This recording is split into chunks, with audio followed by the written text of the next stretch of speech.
Alright, welcome back. Multi-Man Publishing's Standard Combat Series, North Africa. We are doing Operation BattleAxe.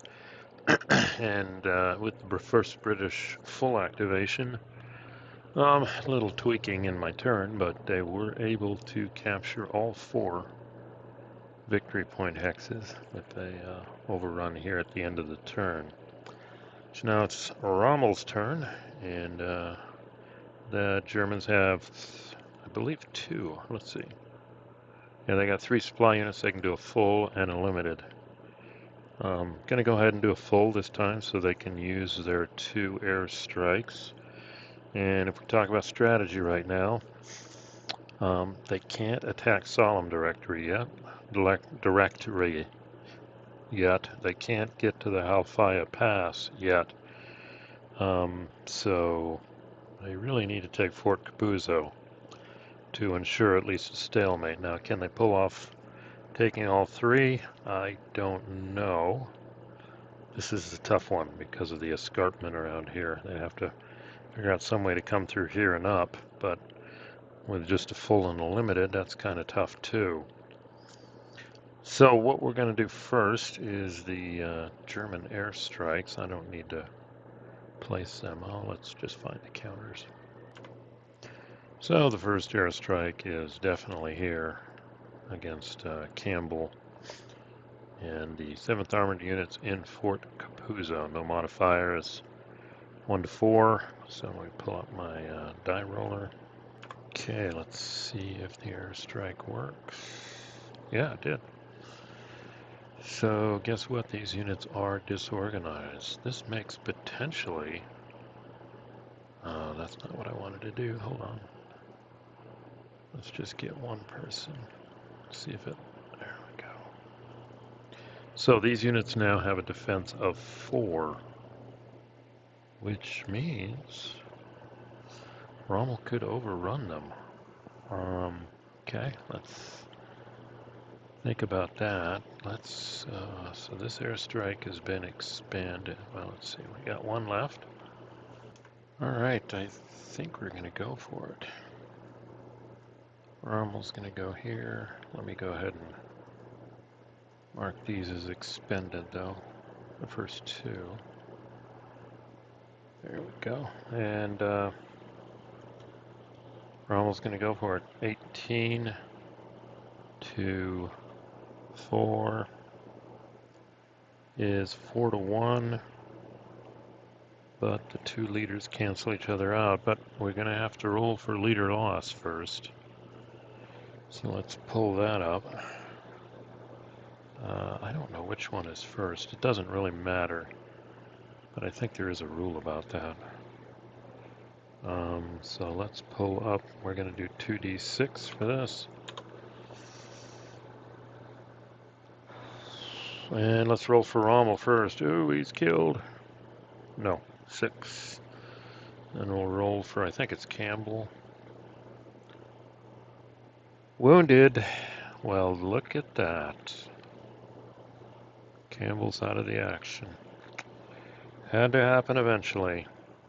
So that gives us 18 to 4 is 4 to 1.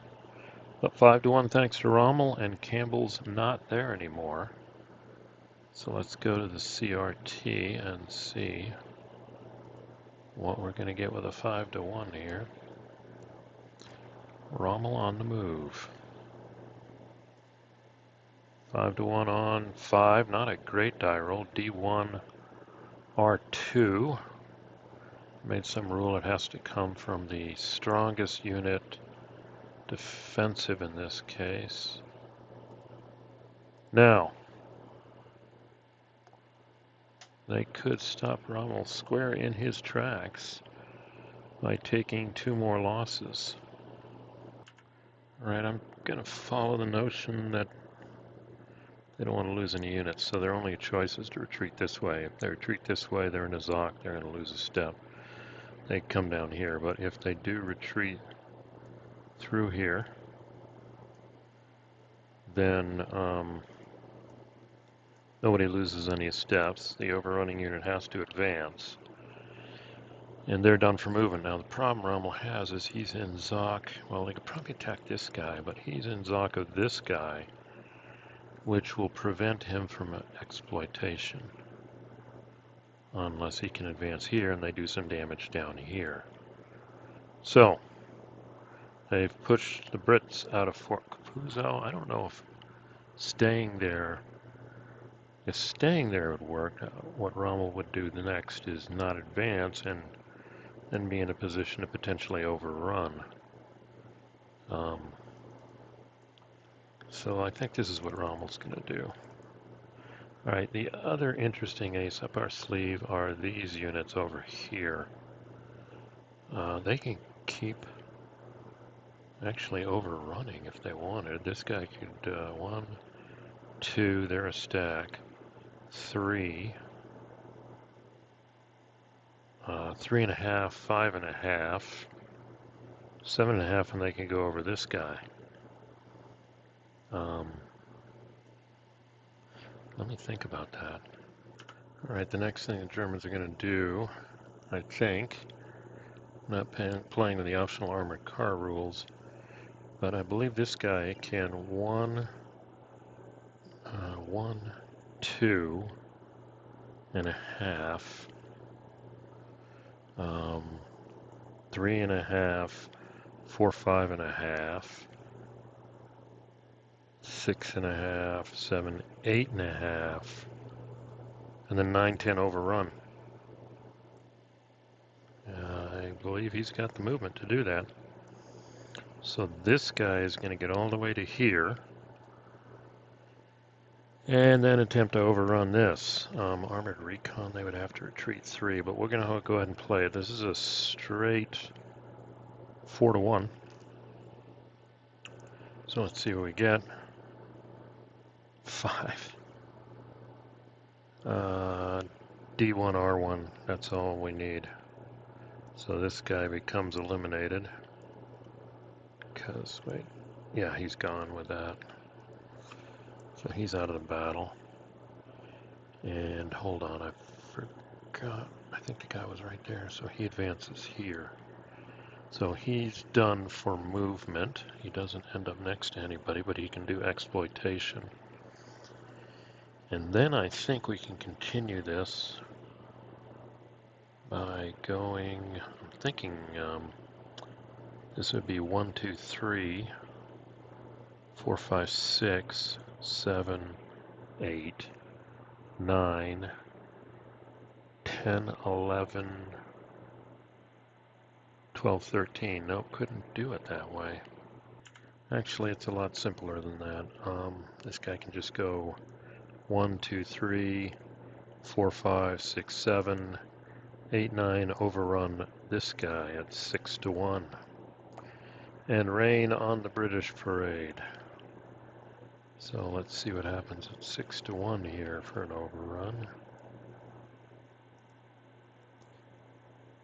6, that's gonna be dead. 7, D2. So this guy goes, and then we roll for the British supply. I think this is the end of, yeah, 1 to 3 eliminate, 4 to 6 friendly combat units hex which can trace supply. So 1 to 3 it's eliminated, and 4 to 6. This is what happens when you don't, well, I got a roll for 2 of them, so let's see what we get. 1's eliminated and 1's placed away, so the British cannot do a full activation. And let's see where they get placed. Probably the best place is there. And he advances here. Now, if it wasn't for this escarpment, we'd be in a surround situation here. So that's that. Now we've got these 2 units here, along with these units that can do damage. Alright, I can't do very much more creative. 1, 2, 3, 4, 5, 6, 7, 8, 9. And he's going to attempt to get this guy to figure out where to send the airstrike, and these guys are going to come down here. I think this guy will join Rommel. And they're just not going to get in a position to overrun. This guy I cannot see freeing up for the exploitation phase. Unless he gets a good result against this guy, he could. If I move, well, let's move him here. Then we'll figure out the odds later. These two units, the 2 Pioneer, can do something. Well, let's see. Okay, he's going to move here. I'm not going to move him here because I'm hoping for a victory here, which means I'm out of zone of control. And then this unit, let's just move him there. We'll leave the Italians behind. So, I do have one more airstrike. I could use it now or later. Alright, I'm going to save the airstrike for the exploitation phase. These are going to attack here. And then that comes out to be 16 and 7 is 23, 29. That is 4 to 1. Okay, against 7. So that's a nice roll. D2, R3. This unit is destroyed. Okay, this is where things get interesting. R3, though, he can advance. These are exploit capable. It's a 3. So, let's see. Alright, I'm not sure what I'm going to do with him yet, but it was an R3, so he can go 1, 2, 3. And the key point of that position is not in zone of control, so these guys are set up for the exploitation phase.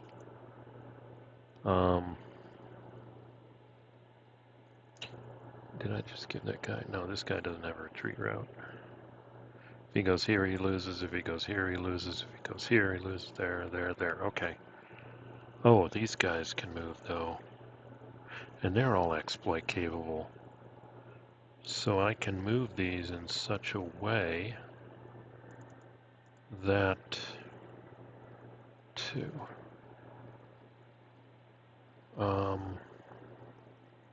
I could put them here. So they go 1, 2.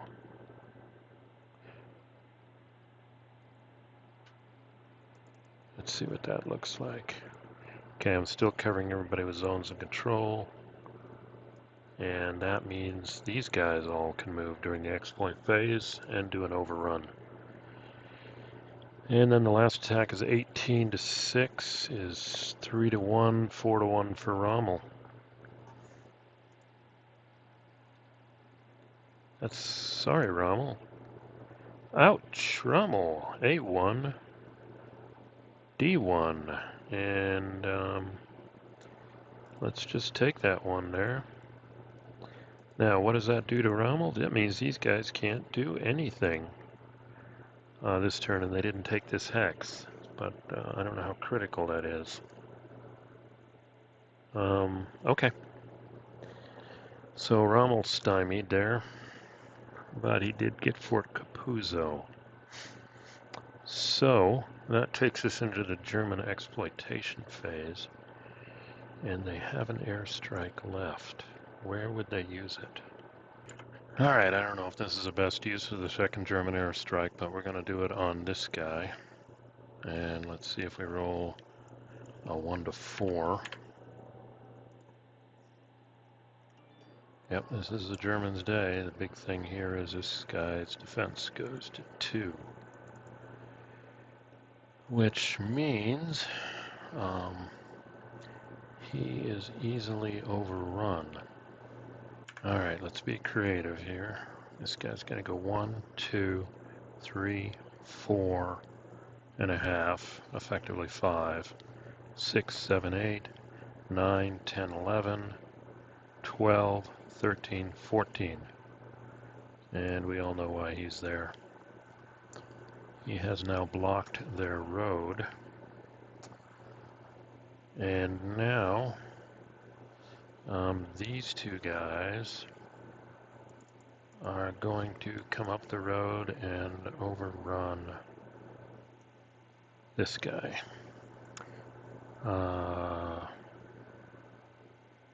Wait a minute. Oh, there's a 6 there that doesn't count. 14, 7 to 1, 5 to 1.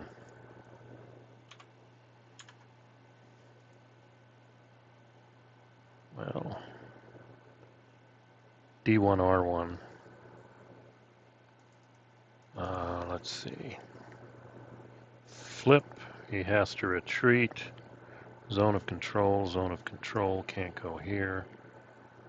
Retreats there, zone of control, he's dead. So that means the top 2 units take this. And next, these guys are going to come down the slope. That's 1, 2, 3, 4, 5, 6, 7. They can do it. These guys, and they're all exploit capable. And that is a 4 to 1. They're coming down the slope. He's got nowhere to go. 4 to 1 on 7. D1, R2, and he can't retreat, so he's... And then these guys come down here. So,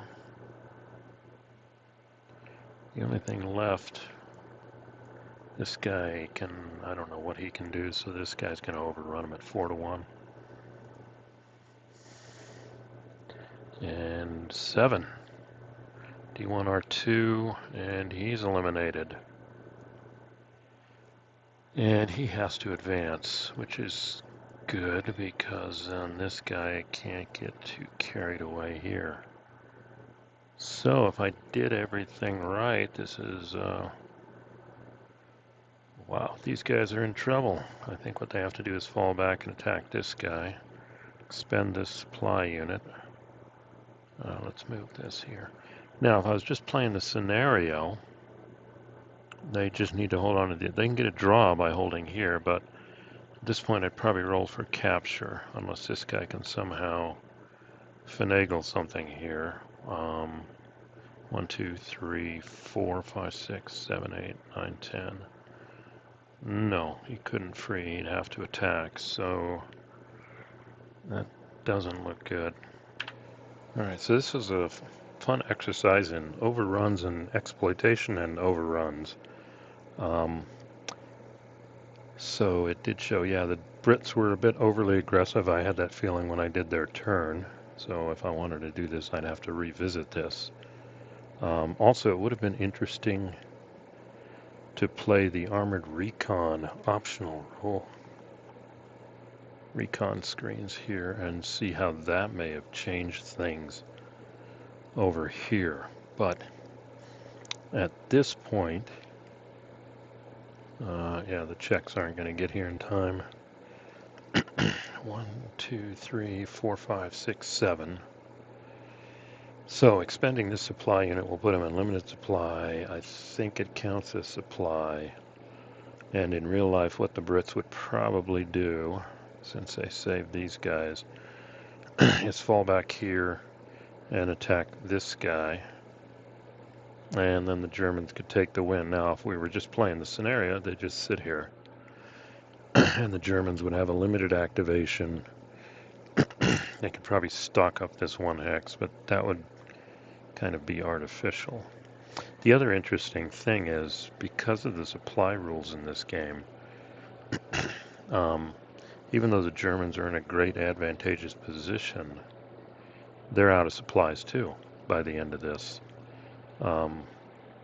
And they really can't do anything. Let's look at this real quick, because I don't know if I'm going to play out that well. I'll look at the Brit turn. I may not play it out, but yeah, the Brits would do a limited activation, and then the Germans could do a reaction and then kind of They could go, well, they could move forward some.